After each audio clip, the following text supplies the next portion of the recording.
آج کی ہماری کہانی کا نام ہے مری کی ایک خوفناک رات۔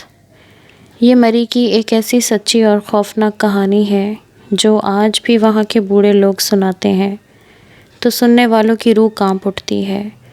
یہ کہانی ان 4 دوستوں کی ہے جنہوں نے مری کی ایک برفیلی رات میں وہ سب کچھ دیکھا جو انسان کے وہم و گمان سے بھی باہر ہوتا ہے۔ یہ جنوری کی ایک سرد اور تاریخ رات تھی۔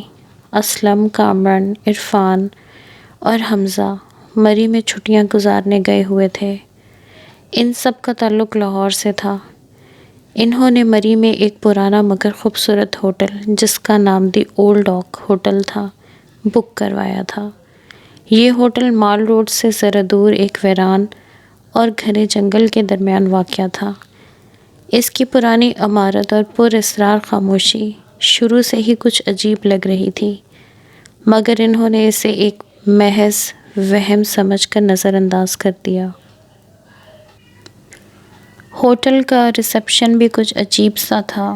وہاں ایک بوڑھا آدمی بیٹھا تھا جس کی آنکھوں میں ایک عجیب سی دہشت تھی۔ اس نے چابیاں دیں اور کہا، کمرے سے باہر مت نکلنا اور اگر کوئی دستک دے تو دروازہ مت کھولنا۔ ان 4 دوستوں نے اس کی بات کا مذاق اڑایا اور اپنے کمرے میں چلے گئے۔ ان کا کمرہ ہوٹل کی سب سے اوپر والی منزل پر تھا۔ کمرے میں پہنچ کر ان 4 دوستوں نے کھانا کھایا اور گپ شپ کرنے لگے۔ باہر برف باری ہو رہی تھی اور ٹھنڈی یخ ہوا چل رہی تھی۔ مری کی وہ رات واقعی بہت سرد اور ڈراؤنی تھی۔ ہوٹل کی پرانی عمارت عجیب و غریب آوازیں آ رہی تھیں، کبھی کسی چلنے کی آہٹ، کبھی کسی کے رونے کی آواز۔ ان 4 دوستوں نے سوچا یہ پرانی عمارت ہے اس لیے یہاں سے ایسی آوازیں آ رہی ہوں گی، لیکن جیسے جیسے رات ڈھلتی گئی وہ آوازیں خوفناک ہوتی گئیں۔ اچانک ان کے کمرے کا دروازہ زور زور سے کھٹکھٹانے لگا کوئی۔ ان سب دوستوں نے خوف کے مارے دروازہ نہ کھولا، سب ڈر گئے۔ عرفان نے کہا، شاید وہ بوڑھا آدمی کچھ بھول گیا ہوگا۔ اس نے دروازہ کھولنے کے لیے ہاتھ بڑھایا ہی تھا کہ وہ بوڑھے آدمی کی بات یاد آئی، دروازہ مت کھولنا۔ عرفان کا ہاتھ اس کے دوسرے دوست نے روک دیا اور کہا، نہیں عرفان، دروازہ مت کھولنا۔ ہم سب خاموشی سے دروازے کی طرف دیکھنے لگے۔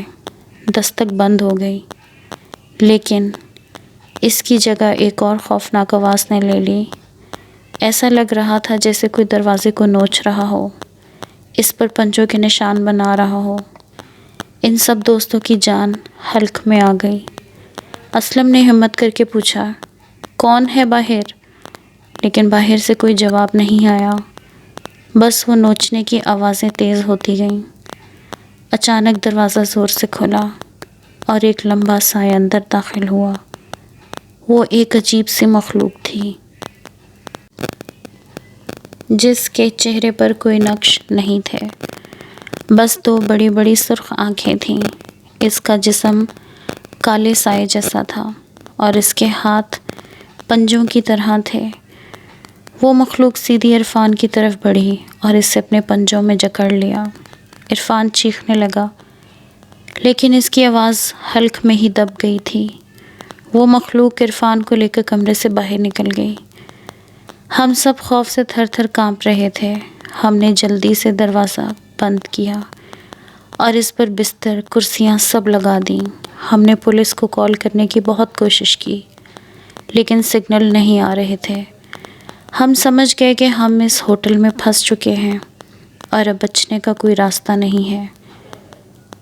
پوری رات ہم اس ڈر میں گزارتے رہے کہ اب وہ مخلوق واپس آئے گی اور ہم میں سے کسی ایک کو لے جائے گی۔ باہر سرد ہوا چل رہی تھی اور برف باری ہو رہی تھی۔ ہوٹل کی پرانی عمارت میں پھر سے وہ خوفناک آوازیں آ رہی تھیں، کبھی کسی کے چلنے کی آہٹ، کبھی کسی کے رونے کی آواز۔ ہمیں ایسا لگ رہا تھا جیسے وہ مخلوق ابھی بھی باہر ہمیں دیکھ رہی ہے۔ صبح ہوئی تو ہم نے جلدی سے اپنا سامان باندھا اور ہوٹل سے باہر نکل گئے۔ ہم نے ریسپشن پر اس بوڑھے آدمی کو بہت ڈھونڈا، لیکن وہ کہیں نہیں ملا۔ ہوٹل کے باہر کوئی اور آدمی کھڑا تھا. اس نے بتایا دی اولڈ ڈاک ہوٹل کئی سالوں سے بند ہے. ہم نے اپنی پوری کہانی سنائی لیکن اس نے ہماری بات پر یقین نہیں کیا. وہ سمجھ رہا تھا کہ ہم جھوٹ بول رہے ہیں. ہم لاہور واپس آ گئے لیکن وہ رات ہمیں آج بھی یاد ہے. عرفان کا آج تک کچھ پتہ نہیں. مری کی وہ برفیلی رات، وہ پرانا ہوٹل اور وہ خوفناک مخلوق آج بھی ہمارے خوابوں میں آتی ہے اور ہمیں ڈراتی ہے. اس دن کے بعد سے ہم کبھی مری نہیں گئے اور نہ ہی کبھی کسی پرانے ہوٹل میں رکنے کا سوچا. یہ کہانی مری کی ایک ایسی سچی اور خوفناک کہانی ہے جو ہمیں یاد دلاتی ہے کہ اس دنیا میں ایسی بہت سی چیزیں ہیں جو انسان کے وہم و گمان سے باہر ہوتی ہیں.